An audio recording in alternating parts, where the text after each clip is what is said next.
कोई विचार आता है आपका, ऊर्जा उसका अनुगमन जरूर करेगी। आपके विचारों का अनुगमन करती है ऊर्जा, इस बात को ध्यान रखना, लिख लेना दिमाग में, कापी में कहीं। आपके विचारों का पीछा करती है ऊर्जा, जैसा विचार लाते हो वैसी ऊर्जा आके पीछे पीछे चल देती है। अगर आप प्राइवेट पार्ट की तरफ ध्यान अपना ले जाएंगे, केंद्रित करेंगे, ऊर्जा वहाँ सक्रिय हो जाएगी। करके देख लीजिए, जहाँ आपको सबसे ज़्यादा महसूस होता हो, दुख वाले कोई भाव हो, उसमें ले जाइए, आंखों से आंसू टपकने लगे, ऊर्जा बह निकलेगी। तो विचार अच्छे अच्छे लाइए, अच्छे विचार करिए, अच्छा सोचिए, अच्छा करिए, अच्छा हो जाएंगे, अच्छे बने रहेंगे। लेकिन आप गंदे विचार लाएंगे, गंदगी इकट्ठा करेंगे, तो उसके जिम्मेदार आप। यही आपने किया है। आवाज़ से आप पूरी तरह शुद्ध है, पवित्र है, मन आपका एकदम अच्छा है, कोई गंदा विचार नहीं है एक आपके अंदर है, सब गंदगी खत्म हो गई। तो ऐसा कोई विचार मत लाएं। आप सोचते हैं अरे सोच लिया बैठ के क्या होता है, कोई वीडियो देख लिया बैठ के गंदा क्या होता है इससे। अरे भैया, आपने अपना नरक कर लिया, आपने अपना सर्वनाश कर लिया।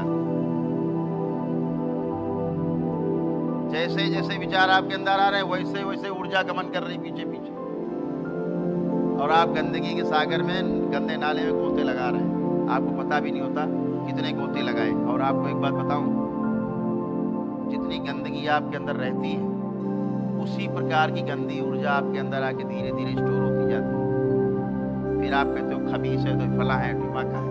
आपके गंदे विचार, आप एक कॉपी रखिए अपने पास। यहाँ आने से पहले लोग जो आने वाले हैं वो ध्यान करें, वो करें। दिन भर में जो जो विचार आ रहे हैं केवल लिखता जाए। रात में जब बैठे, जो लिखा है ना आपने, वो पढ़ने में भी आपको शर्म आएगी। जो दिन भर में आपने सोचा है, और जो आपने सोच लिया, विचार कर लिया, विचार तो चला गया, वो ऊर्जा संग्रहित हो गई। किस रूप में प्राण संग्रहित हो गए? स्मृति के रूप में। अब स्मृति आपके चित्त के 16वें आकाश में संग्रहित है, और ये जब तक आपका ये जीवन रहेगा, भगवान श्री कृष्ण कहते हैं ना, आत्मा मरती नहीं, ये तब तक आपके साथ रहे। विचार ये केवल आपका दरबार है, करोली सरकार का दरबार है, जहाँ ये अरबों खरबों स्मृतियाँ आज तक की नष्ट हो गई आपकी, खत्म हो गई आपकी। लेकिन अगर दोबारा आप कोई करने लगे सर्कस, उसके जिम्मेदार आप। करिए सर्कस, इकट्ठा करिए। अभी तो आपके पास हाथ पैर सने थे टट्टी में, हमने तो नहला धुला के इत्र लगा के आपको टनाटन कर दिया, नए कपड़े पहना के। अब फिर कूद जाइए गंदे नाले में, कूदिए, आपकी जिम्मेदारी, कूदो। इसलिए अच्छा सोचना है, अच्छा ही विचार करना है।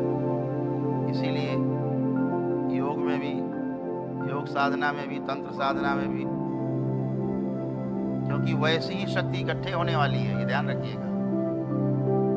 जिस भाव से भर के आप साधना करने जा रहे हैं, उसी प्रकार की ऊर्जा आपके आसपास इकट्ठी होने वाली है, ध्यान रखिएगा। अगर आपने ये सोच के किया कि धन आए तो धन ही आएगा, आप सोचे नष्ट हो जाए, वो नष्ट हो जाए, फलाने नष्ट हो जाए, तो नष्ट होने लगेंगे, होगा आपका बनने लगे, आप भी नष्ट हो गए, आपको कौन बचाएगा? होगा आप ही तय कर। जैसी ऊर्जा, क्योंकि ऊर्जा तो शाश्वत है, ऊर्जा जो है ना वो निर्लेप है, उसका कोई दोष नहीं। दोष उसी का है जिसके हाथ में है। तलवार का कोई दोष नहीं। बचाने के लिए काम ले लो, किसी को बचाओ या किसी को मार के लूट लो, तलवार का कोई दोष नहीं। जिसके हाथ में तलवार है उसी का दोष है, शक्ति का कोई दोष नहीं। जो शक्तिशाली है उसी का दोष है। तो इसको ध्यान रखना है, नकारात्मक विचारों से अब बचना है, क्योंकि अब आपके अंदर कोई नकारात्मक विचार नहीं है।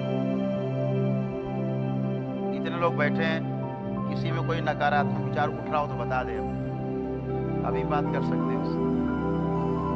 एक व्यक्ति में नहीं उठ रहा, नकारात्मक विचार पूरी तरह समाप्त हो चुके हैं। ये धरती पर यही होता है करौली सरकार में, जहाँ समूह के रूप में चाहे 1000 हो, चाहे 1 लाख आदमी हो, चाहे 10 लाख आदमी हो, सभी के विचार स्तंभित हो जाते हैं, चले जाते हैं, खत्म।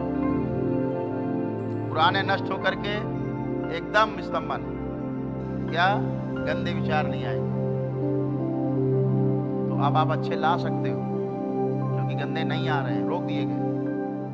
लेकिन आप लाने की कोशिश करोगे तो बातें तो बहुत होती रहेंगी। आप रोज ही सुनते हो, रोज ही हम बोलते रहते हैं कुछ ना कुछ, जो मन में आता बोलते हैं। आपके जो मन में आता वो सुनते हैं, जो मन में नहीं आता आप नहीं सुनते, वो आपका अधिकार है। ठीक, तो लेकिन समझदारी पूर्वक जीने से आपको सुख मिलेगा, ये निश्चित है।